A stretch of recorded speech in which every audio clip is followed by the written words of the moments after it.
Firefighters know that every second counts during the golden hour. That is why first responders trust AMKUS for simple, rugged, reliable rescue tools.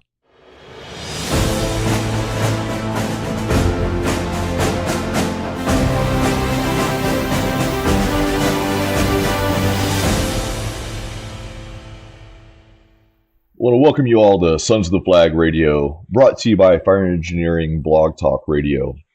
Sons of the Flag was founded in 2012 with the mission of just to support one burn survivor at the time. Sons of the Flag is a nonprofit organization that is fully committed to revolutionizing burn care for veterans, first responders, and civilian burn survivors by providing funding for innovative research, fellowships for doctors to help further their training in treating burn survivors, and supporting those impacted by traumatic burns. We are at the forefront of advancing burn technologies and advancements in surgical procedures, and we address needs for every age group, ethnicity, and geographic within the United States. So to that end, Sons of the Flag brings together pioneering physicians who are leaders in their field, experienced military service members, dedicated first responders, passionate civilians, and burn survivors to help us complete our mission. So as we start every show, since our last show in December, we want to make sure we highlight the fallen brothers and sisters in the fire service that we've lost, and then also take a moment of silence for all of our fallen military veterans, military heroes, and law enforcement since our last show also. So Robert Chandler, Ralph Meyer, Richard Sanders, George Turley, Joseph Murphy, Jeffrey Albanese, and Kevin Skinner. Let's take a moment of silence for them. All right, back 2025, new year, new me, new us, new Sons of the Flag. Yeah, it's an exciting time, man. I've been pumped up for, I've always loved what we've done here. I've always been amped up by what we do here, but man, 2025 is bringing so many great things to this organization. We've already got Zach. Zach and DJ have revolutionized and turned this thing up on its end, man. They came in and basically have defined what Sons is, man. Zach's the warrior, and Sons got that warrior fighting spirit, and Zach embodies everything that we believe in. We got the Mama Bear DJ. Yeah. You got Miss DJ out there who tear anyone's ass if we need her to, and she's going to get what we need to get done. So that's not me. She was very ferocious. Yeah, and then we got somebody even cooler sitting with us today. It's an absolute honor and a privilege. I've seen him at our luncheons. I've never formally really got to sit down and just chit chat with them. So this is kind of like the break the ice moment for Sons of the Flag, get to know each other. So if we have that awkward phase, this is what it's about. But we got our new boss man up here on the Zoom chat with us, Mr. Johnnie Yellock, not Yellock, if I'm texting it up. Johnny's going to help us take the reins of this organization, and we're going to take this thing to the next level. Speaking with Bird multiple times over the last couple months, just kind of trying to figure out what's going on, what's the direction, how do we keep focused, keep the mission first, and he brought up Johnny's name and kind of gave me some information about Johnny, and I said, let's do this thing. And so today we have the absolute privilege of having Johnny here to kind of tell us a little bit about him, what's his backstory, how does he tie into Sons of the Flag, but also what's his vision. I think it's important. It's a new year, so we're going to get that vision laid out, and we're all ready to hit the ground running, get the task force back up, get everybody rocking and rolling. So, Johnny, man, it's an absolute pleasure to have you here. Great to be here, Justin. I'll call you Bemis, like seems like everyone else in the chat does. Yeah. Truly honored to be in your midst, to be welcomed, to take the reins of Sons of the Flag. It's an incredible honor. And humbling. My background is unfortunately like Zach in trauma. We become experts through we didn't go looking for it. Well, Zach definitely didn't go looking for it. I may have had it coming as a special operator in the Air Force in Afghanistan, So I may have had it coming for me, but I was a combat controller in the Air Force. I was on my second deployment in Afghanistan, and my vehicle hit an improvised explosive device that disabled the vehicle. Fortunately for me, there was no fire associated with the blast. I was medevaced and would start a 3-year-long recovery process. I was in San Antonio at Brooke Army Medical Center, or BAMC, and I was an inpatient for about 3 months there before being at the Center for the Intrepid and in and out of the Fisher House, my family was, for the next couple of years. So we have some alignment, some synergies with Zach and I. We did some dressing changes in the same places. So there's definitely some alignment there. What I mentioned on a call earlier with Zach and his mom, DJ, is that, I'm never going to try to act like I know exactly what burn survivors are going through, because it's so different than what I experienced. My trauma was orthopedic. I have had 34 surgeries on both of my legs in order to keep them. But I do know that my burn wounded warriors, have over 100 surgeries. It never ends. It's lifelong, right? If you have an amputation, it's over, and now you deal with getting used to a new limb. But burn survivors, we're trying to make the best of what they got, and they've got to do it with their old limbs. As soon as you mess with God's handiwork, there's only so much a certified board technician can do to try to get you back to some normalcy. But one of the things that I do empathize with is that trauma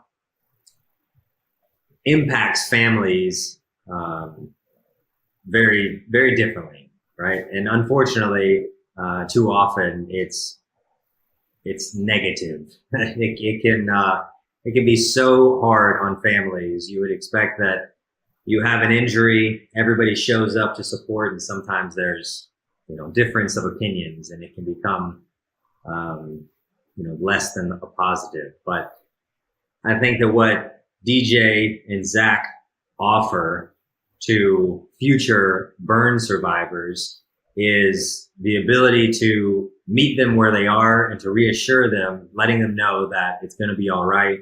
I was where you are today, and look at what we're able to do now. So having someone to be an advocate immediately, I think that's a vision of mine for this organization. I think that we have incredible assets in DJ and Zach right now. We have go bags to provide physical necessities when someone shows up at a hospital, but I think that having somebody that can relate to them and understand the pain and the anguish that they're going through at that time, physically, emotionally, spiritually, is invaluable. So you have a survivor on the gurney, and you have their entire world wishing that they could do more to help. This injury affects more than just Zach and the survivors. It impacts the family, the friends, the community, and we at Sons of the Flag want to become and remain a part of that community. Man, I love that. I feel like it's really getting us back to our roots, and I think that's what really defined Sons of the Flag since 2012. That's what got me involved. That's what wanted me to get involved. And I work in the fire service. I've been lucky. I've not been ever injured to the extent of what you guys have had to go through. Like I talk to Landon all the time, the trauma that we deal with in the fire service is a lot different, mentally, just like the military.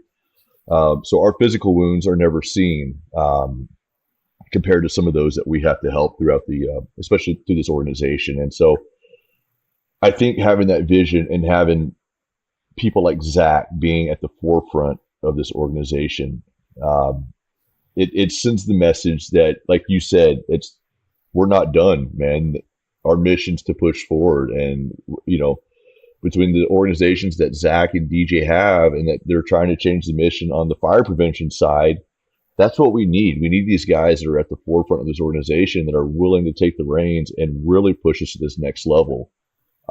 We have so many amazing members that have dedicated so much time to this organization through the task force, especially. I mean, I think last check, Landon, correct me, we were in almost 30 states, correct? Yeah, 36. 36 states. Wow. And when I started, I think we were in 18 states. And it's, to me, it's super cool. And I've been Those so boots on the passionate. ground, man. Those boots on the ground. And I was going through the site the other day, and I think, Johnny, you just did a go bag event, correct? With was it Mr. Cooper? No, it's with Tito's, actually, vodka. Tito's, that's right, Tito's. Yeah, I saw Mr. Cooper's on your website, but yeah, because I say I give them a lot of my money up for my mortgage each month. But anyways, no, Such a philanthropist you are. hey, you know what? Whatever I can, But what I love is that, I remember going down when we had the office down in downtown, which, if anybody knows that we moved out of that building because we do a lot of this virtually now. We travel so much, and there's no point in having a centralized location. We're based in Dallas, but the organization's nationwide. This is just what we consider to be our hub. And I remember going down there and doing go bags with fellow firefighters. And that was the funnest thing ever because I knew where those bags were going. I knew what that bag was going to mean for that family. And it really meant more the day that I met DJ, because I finally got to meet the person behind Zach that was there. Carl and DJ. I got to hear their stories. And when those go bags have those impacts like that, I know the people that they're going to be affecting. And just to see that small token being done through the Tito's group it got me excited again, because that's the stuff that I love. It's because I know that people are there, people are wanting to put their time and effort into this organization, and we're going to get those bags to the right people. And so I'm glad we talked. You mentioned about those go bags because I thought that was the coolest thing ever, seeing us doing something like that again. And it has been a while since we've had a group come in to do that. And last time we did it, we had probably 15 different people, and we just had lines of people, just filling them out, maybe even 25. And people come in not knowing our mission, not understanding who Sons of the Flag is. And then they start seeing these small items that they're putting in the bags and these duffel bags. And I think it really tells a story on just, when something like this happens to a family, everything is needed. Yeah. So much is, and just even putting in those small blankets and the phone charger, it's like those aren't things that you would think about. And you're like, oh crap, you're rushing out the house to go help a family member, or your house is just burned down. You may not have anything even in your back pocket. And it's always interesting to hear the voices around whenever they do get to volunteer and kind of come in, and especially whenever they meet Zach and DJ. We did a golf tournament.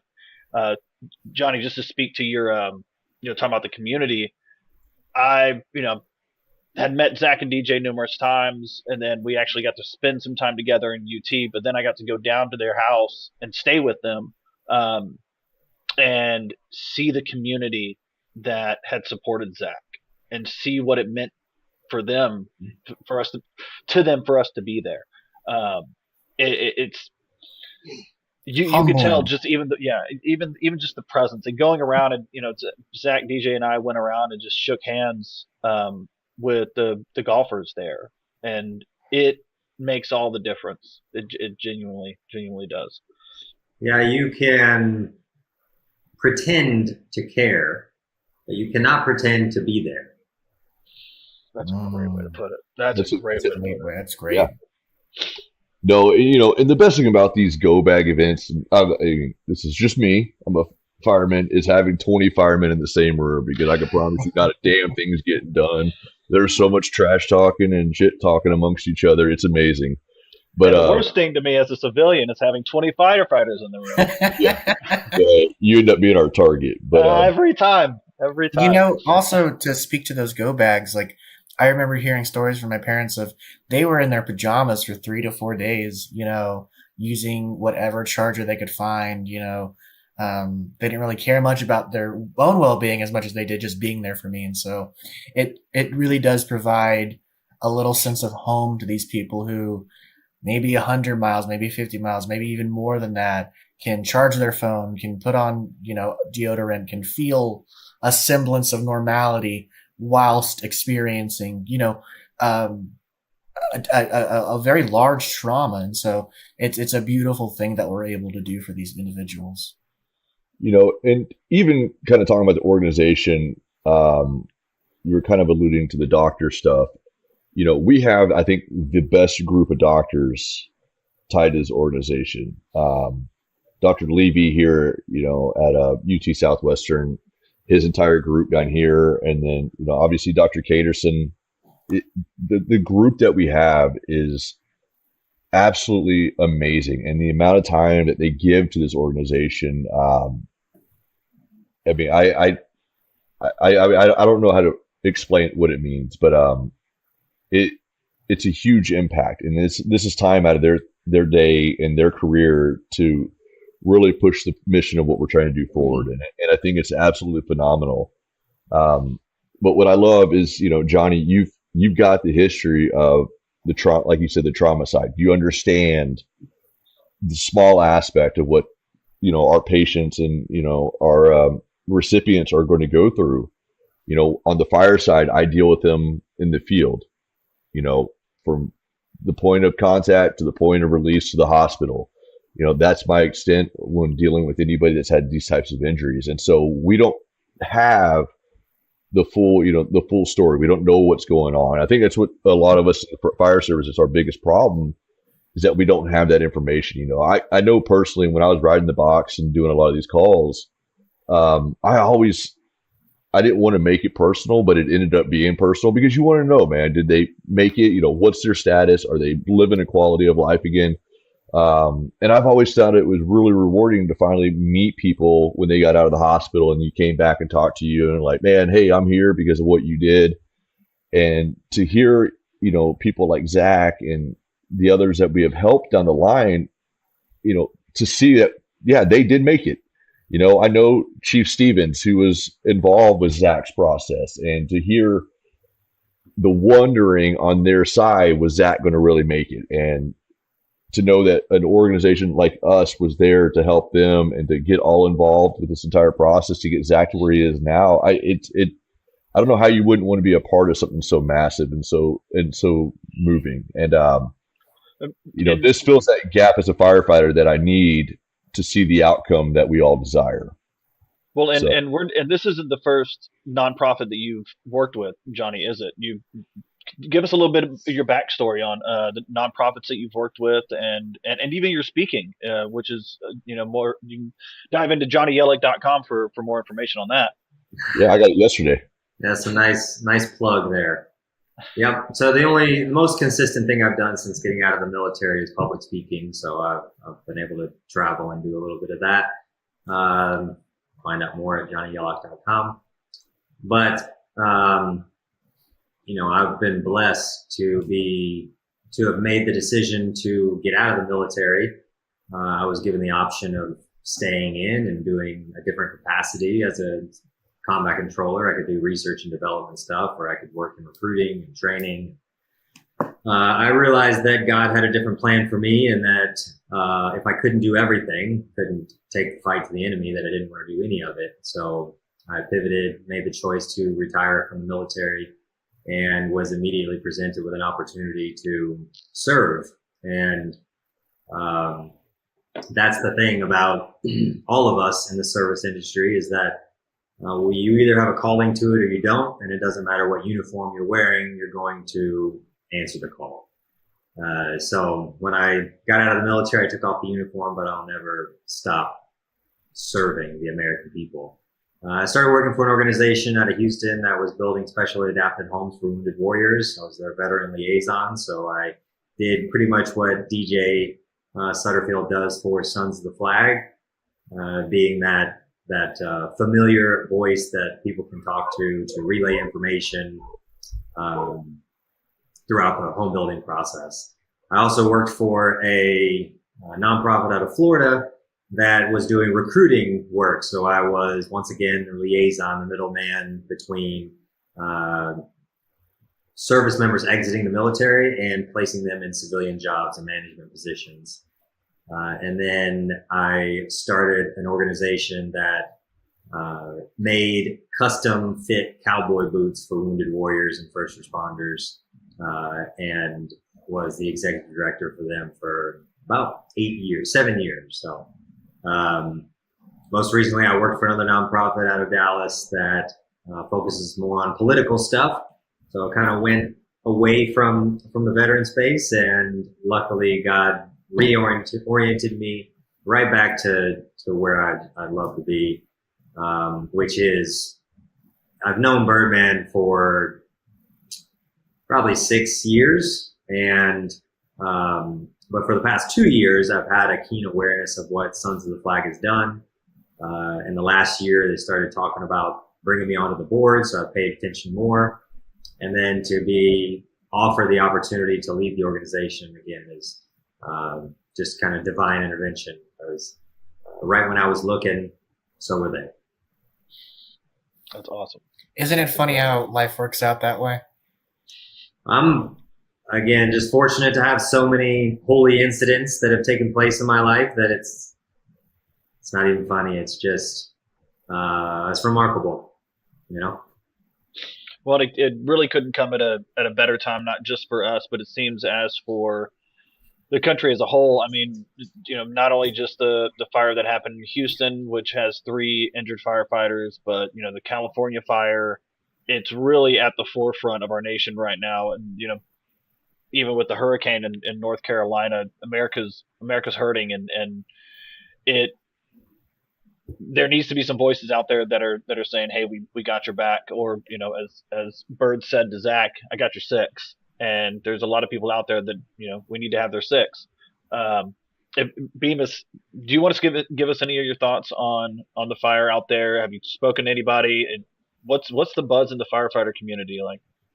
I think it's frustration, man. The thing is, this is what I love about the firefighting community, man. They rally and we support our guys no matter what. They're up against the wall. I don't know the whole situation, what's going on, especially in that Pacific Palisades fire right now. I just know what's coming out, right? The shortage of water, the shortage of personnel, that's the fire service story right now. Budgets are always cut. Personnel, it's hard to find people to actually fill these roles. And every department in this area, especially, we're down the number of firefighters that we need on a continual basis to have a good, effective coverage without running into burnout and seeing these guys get turned out because we're having to mandatory them sometimes. So these guys that are over there in LA, man, my hat and hearts go out to them. My hat's off to them. Our new fire chief who just came from Henderson, Nevada, I was talking to him yesterday. His old department, Henderson, they, I guess, sent out a task force to assist with the operation out there. So there's a lot of boots on the ground, and unfortunately, with every type of incident of this nature, you know, politics and all this other nonsense get involved. And the thing is, there's going to be people that are going to need our help coming out of this, whether it be firefighters or civilians. There's a lot of injuries. Obviously, there's some deaths that are being associated with it now too. But for the time being, I'm just sitting here supporting those guys because I know the mission that they're against. It's a heavily populated, dense area, and it's just continually growing. And, you know, just the situation sucks. It's just like the Maui fire that was last year. We have a guy that works for a department. That was the town he's from. I can't ever remember. I can never pronounce the name of the city because I will screw it up. But his engine crew that he worked with was actually one of the ones that were burned during that fire too. And that was his crew, his shift. And so there's a lot of personal connections. You know, the fire service is small, and so we were all deeply connected some way. But it's just it's unfortunate, just the stuff that's kind of happening right now. And again, there's a lot of political drama surrounding these fires, and I just ask that as the fire service itself, since it's going to fire engineering, let's just keep these crews in our thoughts and prayers. keep the citizens in our thoughts and prayers, because that's what we need right now. These guys are going in there, they're going to work. They're going to work their tails off, and they're going to be forced to go home. They're not going to want to go home. They're going to be forced to go home. And just remember that this is it's going to be an ongoing operation for a good while. So, what are you supposed to do if you show up and hook up to a fire hydrant that has no water? Yeah, man, that's one of those things. I mean, who would have ever thought that vastly? I could see it in our county, like where we run the county. I could see it. That's a normal. We're used to it, right? Then we start running water shuttles. We work around the system, because that's how we adapt, especially in our area. I don't know how a big city does that. They don't run the stuff that we run, because it's firefighting's regional, right? It's every region in the United States is different in how we do tactics and how we run operations. And so that I couldn't imagine going to this fire, tying in, and nothing. And I was like, what? Like, how is this possible? That's why the tax money they take in with all it's. That's why I'm saying, man. It's so hard. It's so easy to get frustrated, because the stuff I'm seeing right now, it's very frustrating, and I don't know. It gets under the crawl of your skin, especially from some of the administrative side in the fire service. Some of the stuff that's coming out right now, especially coming out of LA County. But there's people, these firefighters that are boots on the ground. This is what they work for, man. This is what they want to do. This is what they do. But they're being put in a situation that is not what they ever signed up for. No. They're put in a situation with no resources available, nothing at their disposal, and basically saying, figure out the problem. And then you have their upper echelon saying I'm not going to get into that. I'm going to hold off on that. But their viewpoints and opinions, and it's not in alignment with the fire service, is all I can say. I know there's those guys in LA. I was talking to my wife about the fire earlier, because we were in that area just a couple of years ago, in that Santa Monica area right there at Pacific Palisades. I was telling her, like, all that's gone. That whole little area just to the north of where we're at, it's all gone now. Remember how beautiful it was, how amazing it looked, and now it's rubble. But and it's rubble because of politics getting in the way, in my opinion. And Zach, you have a unique perspective on this. Obviously, there's going to be a lot of burns coming out of this, and a lot of families, and the loss. I don't know what you want to speak about on that point, but you have a unique insight, and if there's anything that you can, if somebody from there is listening to this, or even somebody who's been affected out in Houston, what are some of your thoughts on, even just staying strong, and it seems dark now, but just time.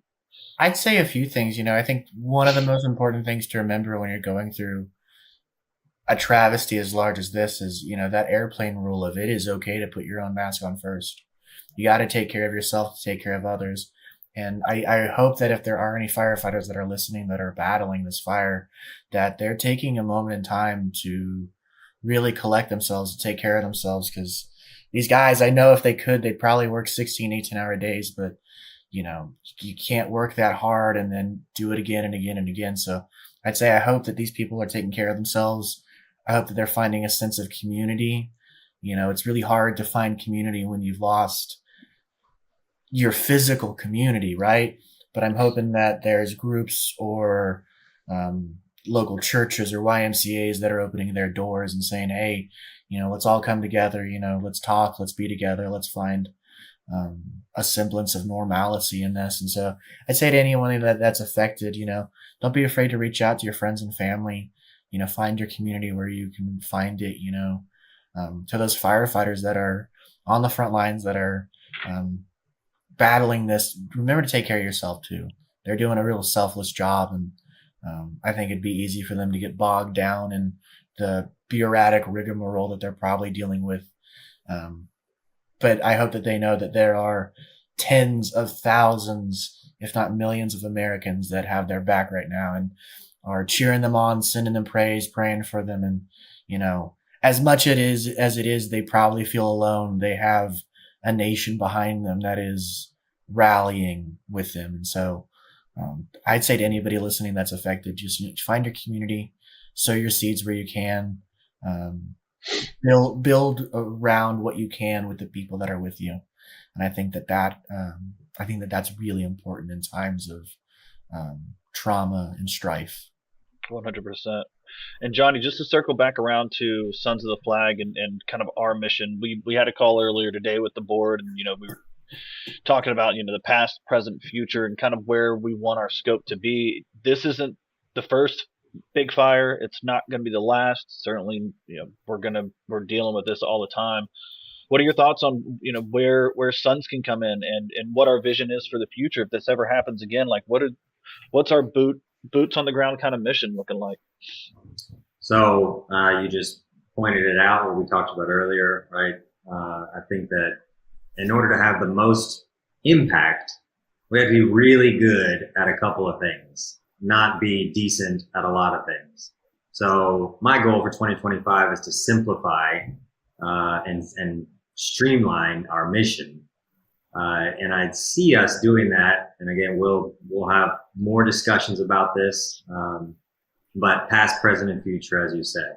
We work on the past. These are people that have already been impacted by burns and fire survivors. The present is the fire prevention information sharing, trying to get ahead of these things, right? And then the future is funding for these fellowships and ensuring that we can do something about this discrepancy or this the shortage of phenomenal surgeons that can tackle these kind of wounds. Because it's amazing to see, and I'm new to this world, but it's amazing to see that there are less than 150, burn clinics in the United States and less than 300 badass surgeons that can handle these types of injuries. Hopefully through our efforts, we can kind of turn the tide and demonstrate just how impactful this line of work can be. Because what I keep hearing is burns aren't sexy, but I think we can change that. Just get Zach out in front of him. I've seen it with the shirt on. It does look pretty good. Oh my gosh. Hey man, Zach, are you working out again? Because you were getting stacked there. You're getting yoked for a bit. I kid you not. After this, after our podcast ends, I talked to my mom, and I'm going to go to the gym. I'm going to practice my deadlifts and squats. I just want to get feeling good. I may even try swimming a bit. Good. I put on a little bit of Christmas weight, so I got to cut and get toned again. Stay ahead of it. I hear you on that, brother. What did you say to me? He sent me the photo, and Zach's sense of humor tends to, lean towards the dark side. And it said, "Have you ever seen a man with no hands lift weights?" It's like, no, I haven't. This is the first for me, and I'm sure the first for every single person we shared it on social media. So. Yeah, Johnny, I'll have to send you the video of me doing pull-ups. It's an amazing sight to see a guy with no fingers just rocking it. Jeez. Look forward to that. No, I want to talk real quick. Just the Houston guys, man. I read the report that what's kind of come out, and they were extremely lucky to get out alive. All their gear burned, face masks melted, the entire thing that was keeping them safe, and that's just within the first 5 minutes of showing up to an operation. So they got a long road ahead of them. It sounds like they're all going to survive, but. And if I could just say to anybody that's listening in the fire service right now, just make sure you're wearing your gear, please. I purchase all the gear for our department, and I take great interest in making sure my guys have the best. Please do y'all's research, wear your gear, keep that stuff on, keep yourself safe, and give yourself an opportunity to get out. If you're burned, that's what we're here for. Let us help you along the way. But you got to wear that gear, man. Your family depends on you, and thank God those guys were wearing what they were wearing. And And it sounds like they're all going to come out of this and be able to be back with their families. And I think that's the most important thing that we can get out of that. Thank God. 100%. Well, and speaking of the future, I mean, in not just a few weeks, we have Fire Prevention Week coming up. Is that right, Zach? Yes, sir. Yes, Let's sir. talk about that a little bit, man. We have 2 big weeks that, fire and burns kind of comes to the forefront. We got this one in February, and then we got another one in October, beginning of the year, end of the year, which are always, beginning of the year, you're just leaving for the first, and fireworks season is, right around the corner as well. Zach, do you want to give us a little rundown on, this is going to launch next week, so and then the following one's going to launch the week after fire prevention. So give us your thoughts on what fire prevention, what it means to you, the brighter than the fire, and also the Zach attack coming up. It's one of those things, like fire safety is just such a commonplace thing. I think everyone, regardless of political or partisan alignment, can agree that fire safety is pretty important, but it's also one of those things that is very much stashed in the corner of our minds of importancy of like, oh yeah, I know I got to check the smoke alarms. I got to do the detectors. But I find that when this week is coming up, it's really important to kind of nail home the things that I find very important. Are your smoke detector changed? Do you have exits? Do you know how to deploy a fire blanket, a fire extinguisher? Even small statistics like, do you know that 51% of all home fires originate in the kitchen? These are things that a lot of people, through virtue of probably being pretty smart people, could figure out on their own. But it's good knowledge to have of like, hey guys, I saw this podcast with the guy with no hands. He was telling me about, we got to make sure that our kitchens is safe and that, you don't throw water on a grease fire because it'll explode on you. And so knowledge is power with Fire Safety Week coming up. Practice in fire safety, just making sure that your smoke alarms are checked, that you know your exits, that you and your family have practiced central meetup point, all the things that Sparky the fire dog has taught you. We need to go over and kind of touch on again. Leave the coloring book out of this one. It's going to be okay. Let's talk about your exits, your egress, your fire safety plan, and if you're living with multiple people, knowing like a central meetup location, even something as simple as knowing where your closest fire station is. Like we know that Firehouse 3 is 6 blocks away, close to the loop. All right, that's awesome to know because at least we know where the closest one is so that we can call them. Things like that with fire safety or with this upcoming week are really important, and I would say it would behoove anybody who is living in multi-residentials or even a house to just practice their fire plan. It's paramount. It's important. And I cannot undersell the importance of fire safety. Listen to the burn guy. I promise. Hey, that's awesome, Zach. Hey, Bemis, what happens to expired fire hydrants? What are we supposed to do with a fire hydrant that's expired? Fire extinguisher or fire hydrant? I apologize. You know what I mean. I was making sure. I was like, well, I think our public water, our public works department will take them, but you can usually. I tell people to bring them up to the fire stations. Yeah. Because if they're expired and I can still use them, I use them as teaching tools. That's exactly what I was going to say. Yep. Like we should hold events where we encourage people to bring in their expired fire hydrant. We give them a new one or discount a new one or whatever, however that works. Actually, I think Sons of Flag could afford to give some fire hydrants away. But while they're there, the fun is we get to talk to them about fire safety, and they get to, for the first time, pull the pin and use their old fire extinguisher to put out a little fire, or it doesn't have to be fire, it could be notional, but at least they get to go through the process and the steps of how to deploy a fire extinguisher. Yes.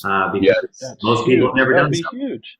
Yeah, there's a lot of training resources that are out there now, and that's something I've always wanted to do is to partner with like Lowe's or Home Depot and be like, hey, we all donate smoke detectors and some extinguishers. That way we can give them out to individuals, but also when you give it out, part of the receiving it is you're going to get a quick lesson.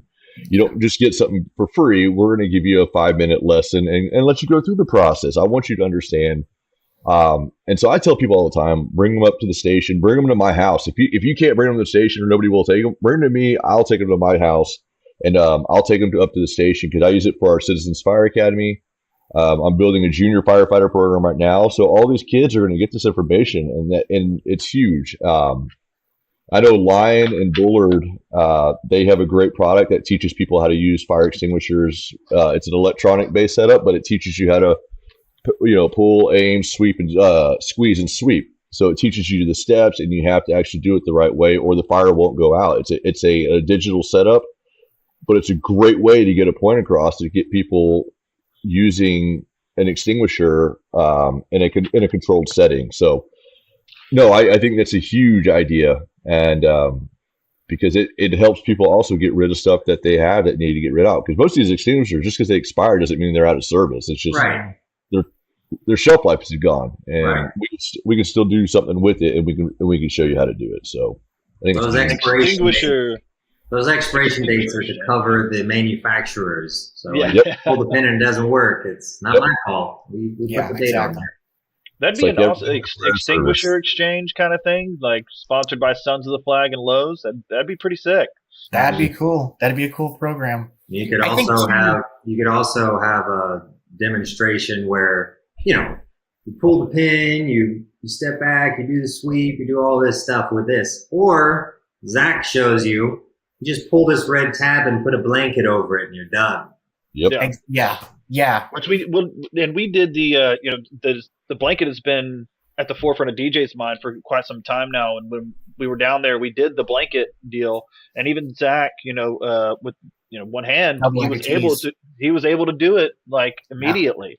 And I've been seeing now, since we've done that, I've been seeing more and more online about it, which is really promising to see that and I have mine hanging in my kitchen. So heck yeah, dude.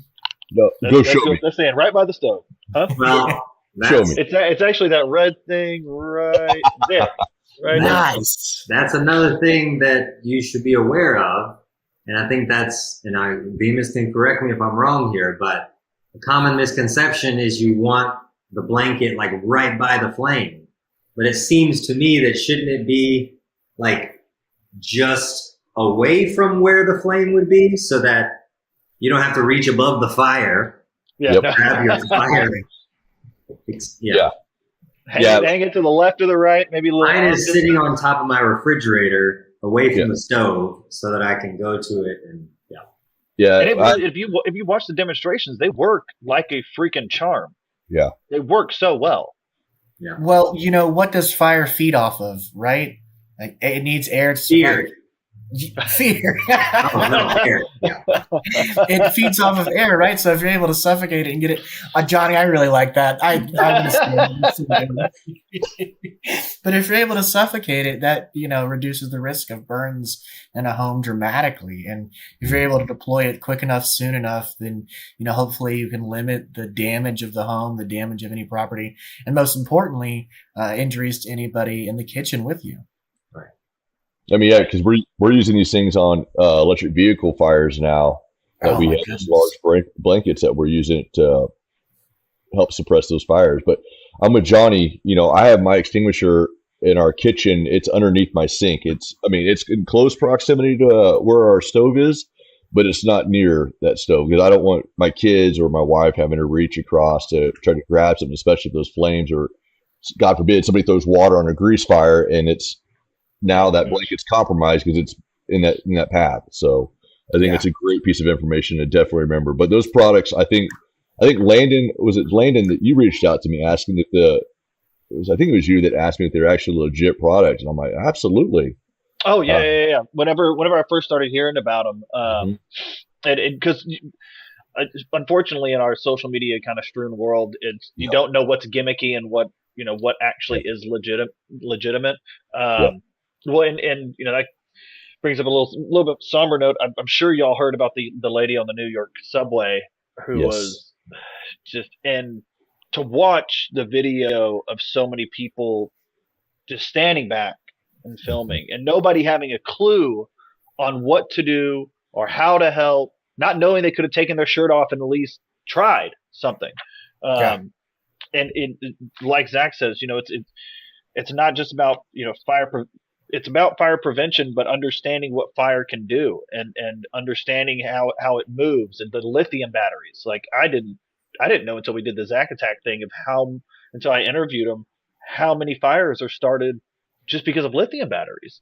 It's And bad. being vigilant on that end. There's a whole list. And this might be a good topic for another show.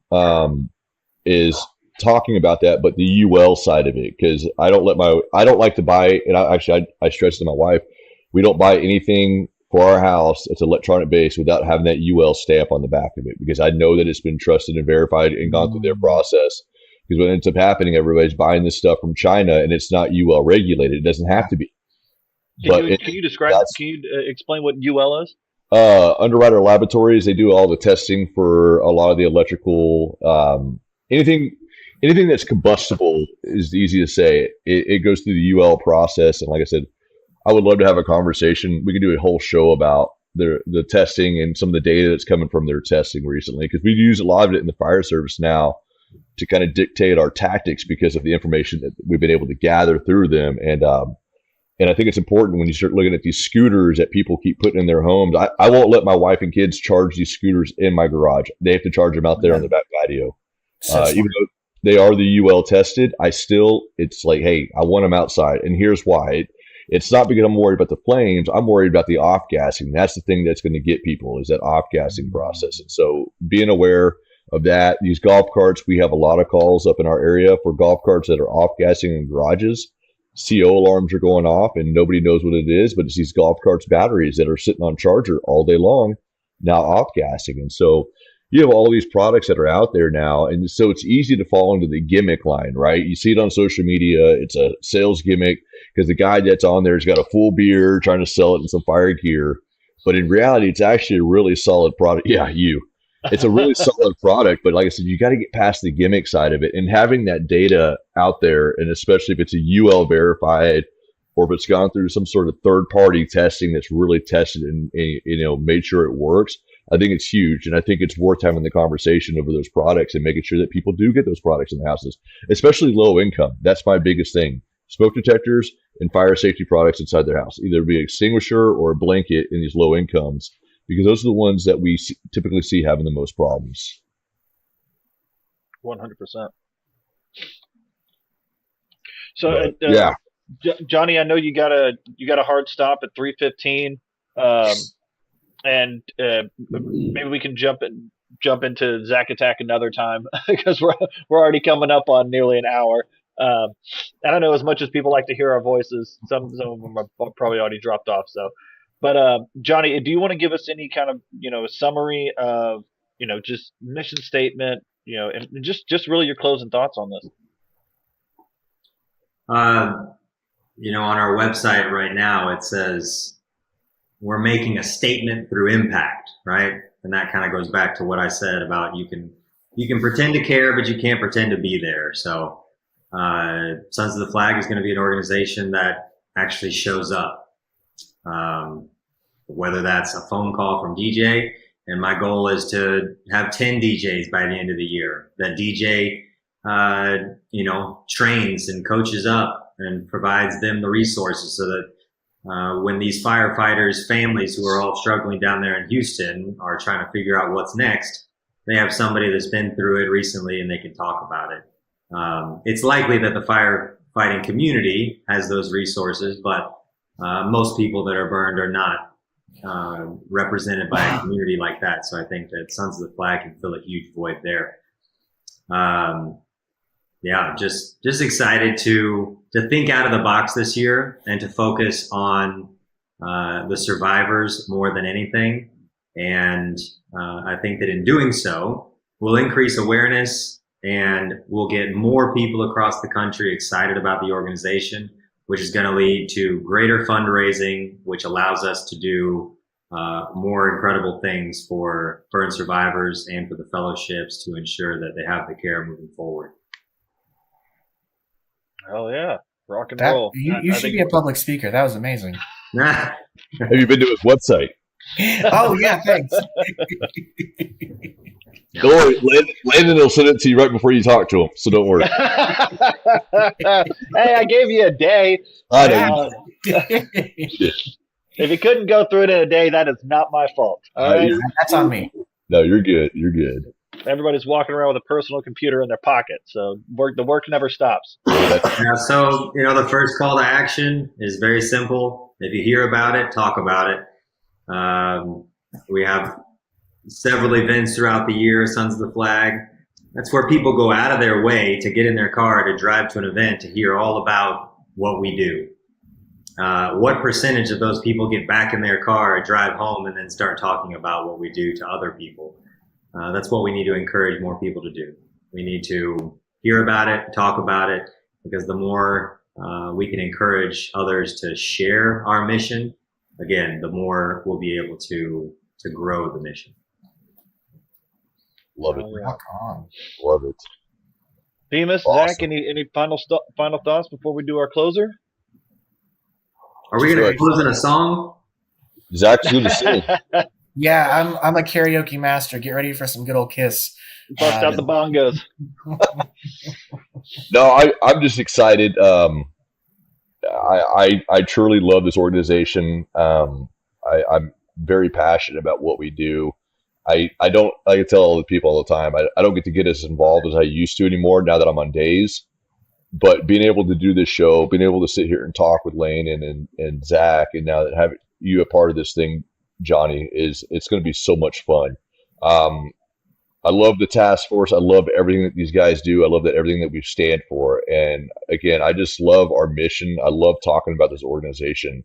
It has a direct impact on my life, and it's because it's made me a better person and a better firefighter, because I take my message from here to my guys at work. And so they hate it, but they hear about Sons of the Flag a lot, and the guys love the organization. But it's even cooler when they get to meet everybody behind the organization, and it makes it more real for them. And so I'm just thankful for my fire department and the support that they give me and allow me to be a part of this organization and continually help spread the message and putting this ugly face out there periodically. So it's awesome.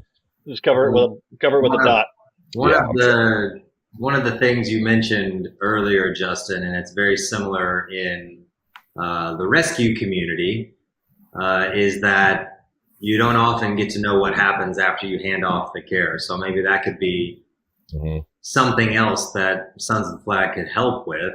And that's because we're going to hear about these incidents and these people that are injured, and we might be able to facilitate connecting the dots of who it was that pulled you out of there, and just ensure that the firefighters get that closure. And for the survivor, that's everything, just to be able to thank the person that was responsible for saving their life. 100%. I agree. Absolutely. I love that. And awesome. Just so we have this one will drop next week, and then we have the next episode February 11th, if I'm not mistaken, and we are going to have Keegan Gills, pilot. He was injured. He did the fastest low earth pull out of ejection, and got really injured. But he's become a big promoter of the psychedelic treatment that helped him, and incredible story. Birdman had him on Frogman Friday show. He had Yellock on the Frogman Friday show a while back as well, and he's releasing his book soon, so very excited about that next episode. And then the following episode is going to be my brother-in-law, Dr. J. Max Slaughter, who is a social media superstar and emergency doctor and boy band player and wearer of the most fabulous hair in the world, but also, just a genuinely great guy. We got to interview him over the phone once, and this time we get to have his beautiful face on here. So we got some really cool. I'm just going to turn my camera off for that one. You're going to be like, how is this man married to Rebecca's sister, Landon's sister, if his sister looks anything like him? Which she looks nothing like me. So let's just throw that out there. You're telling me your sister doesn't have a beard? Nah, my whole family's blonde. I'm the only redhead. Something happened there. but we won't go into my family lineage too much. Awesome. But yeah, so we got some awesome episodes coming up. And always we'll keep you posted on events. Bemis? Yeah. Look us up on all social media at Sons of the Flag. Find us on YouTube, Facebook. We don't do the Twitter thing or the X thing very often. It's a cesspool there, so we try to avoid. Yeah, and if the Supreme Court allows it after this week, we'll still maybe do some TikTok stuff or something, but we'll see. Again, I'm just truly thankful for every single one of you guys. Truly thankful for this organization. If you're ever wanting to be a part of this organization, reach out to Landon. If you have questions, reach out to Johnny, reach out to DJ and Zach or myself. The task force, we have Greg, and you can hit me up or Landon up if you have any questions about the task force or how to get involved. sonsoftheflag.org for all of our information for events upcoming. If you want us to host an event or be a part of an event, let us know. We will get a team together and we will make this thing happen. And you can see where all your money goes by going to the site also. We're as transparent and open as we can possibly be. So again, thank you guys for everything. Thank you for the time. Thank you to Fire Engineering Blog Talk Radio. Again, can't wait to the next episode. It's going to be an exciting one. And as always, stay safe and make sure we keep this mission first. Firefighters know that every second counts during the golden hour. That is why first responders trust AMKUS for simple, rugged, reliable rescue.